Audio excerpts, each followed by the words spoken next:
Hi friends, இன்றைக்கி என் கணவரோட கைவண்ணத்தில் நாட்டுக்கோழி குழம்பு எப்படின்னு பார்க்க போகிறோம். ஃபஸ்ட்டு கடாயில் எண்ணெயை ஊற்றிக்கிட்டு அதில் கொஞ்சம் சின்ன வெங்காயம், இதில் பெரிய வெங்காயம் போடுறத விட சின்ன வெங்காயம் போடுறது நல்லாயிருக்குங்க. ஒரு 20 சின்ன வெங்காயம் இருக்கும். அதை போட்டு ஃபஸ்ட்டு வதக்கிக்கிறாங்க.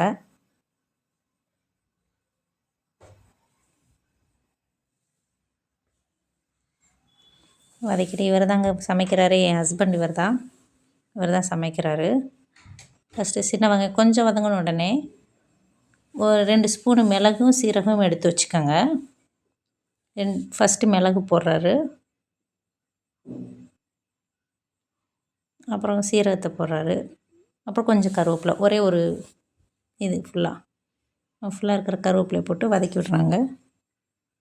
அது லைட்டாக வதங்கினோடனே ஒரே ஒரு தக்காளி கட் பண்ணி அதையும் சேர்த்து வதக்கிக்கிறாங்க. வதக்கிட்டு கொஞ்சம் வதங்கினோடனே அதை இறக்கி வச்சிடுறாங்க. இதை அரைச்சி எடுத்துக்கணும் ஃப்ரெண்ட்ஸ். அடுத்து ஒரு குக்கரில் நல்லெண்ணெய் ஊற்றிட்டு ஒரு 2 ஸ்பூன் நல்லெண்ணெய், அதில் கொஞ்சம் கடுகு போட்டு கருவேப்பிலை போட்டுக்கிறாங்க. கருவேப்பிலை போட்டு நாட்டுக்கோழியை கழுவி வச்சுருக்கோம், சுத்தம் பண்ணி வச்சுருக்கோம். அந்த நாட்டுக்கோழியை அந்த எண்ணெயில் போட்டு பிரட்டிக்கிறாங்க. என் கணவர் இந்த சமையலில் இஞ்சி பூண்டு வாசனை பொருட்கள் எதுவுமே சேர்க்கலை, எதுவுமே சேர்க்காமல் செய்கிறாங்க. அந்த நல்லெண்ணெயிலே கொஞ்சம் வதக்கினாலே லைட்டாக கொஞ்சம் தண்ணி வரும். அந்த தண்ணி கொஞ்சம் வெளியேற வரைக்கும் லைட்டாக கிண்டி விட்டுட்டே இருக்கணும்.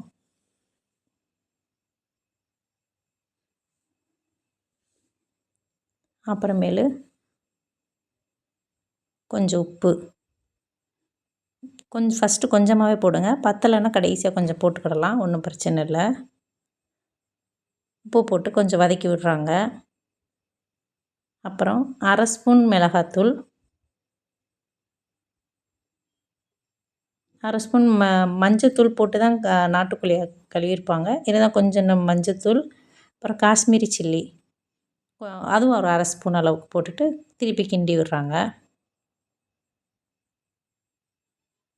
கிண்டிட்டு ஏற்கனவே நம்ம வதக்கி வச்சுருக்க பொருளை ஒரே ஒரு ஸ்பூன் குழம்பு மசாலா தூள் போட்டு அரைச்சி எடுத்துட்டு அதையும் இதில் கலந்து விட்டுறாங்க.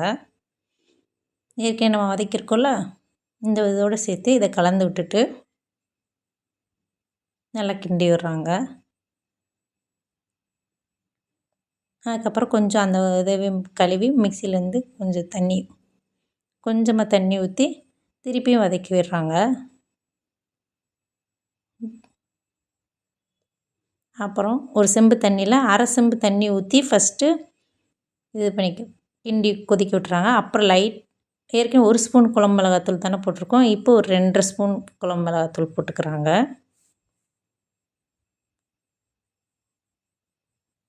இதையும் போட்டு நல்லா கிண்டி விட்டுட்டு,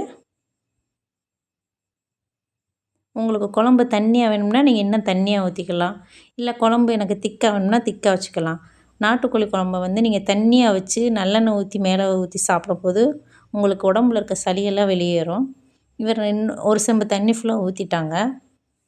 அப்புறம் மேலே கொஞ்சம் கருவேப்பிலை தூவி விட்டு லைட்டாக கொதிக்கவும் குக்கரை மூடி விசில் போடுறாங்க. 2 விசில் வந்ததுக்கப்புறம் நீங்கள் ஆஃப் பண்ணிடலாம். வேறு எதுவுமே செய்யலை ஃப்ரெண்ட்ஸ்.